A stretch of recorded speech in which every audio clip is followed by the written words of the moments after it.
Ouverte à 11 h, la 4e réunion du comité de haut niveau de l'Union africaine sur la Libye s'est achevée ce samedi après environ 9 heures d'échange entre le gouvernement de l'Union nationale de Fayez al-Sarraj, présenté comme l'homme fort de l'Est de la Libye, et le camp de Marshal Khalifa Haftar, réuni pour la première fois autour des membres de ce comité de l'Union africaine que préside le chef de l'État congolais Denis Sassou Nguesso.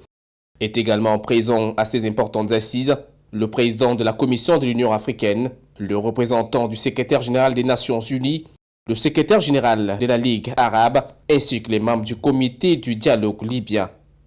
Bien que représenté, l'absence du général Haftar s'est faite remarquer. Comme lors des assises de janvier dernier, le comité de haut niveau de l'Union africaine sur la Libye écarte l'option d'intervention militaire dans ce pays déjà fragilisé par le conflit.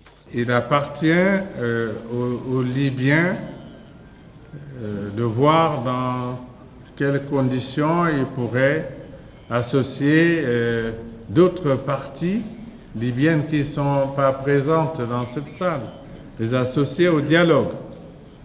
Nous disons toujours que le plus long voyage commence toujours par le premier pas. Et nous pensons que nous venons de poser là le premier pas et le dialogue va démarrer à partir de Brazzaville.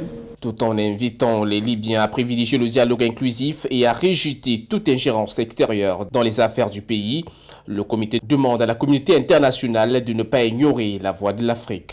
Grâce aux efforts reconnus du comité de haut niveau de l'Union africaine, tout laisse croire que l'on s'achemine vers un triste épisode en Libye. La feuille de route de ce comité prévoit d'ailleurs la tenue à Addis Abeba d'un dialogue inclusif interlibyen en début de décembre de l'année en cours et même le lancement et le suivi d'un processus électoral dès janvier 2018.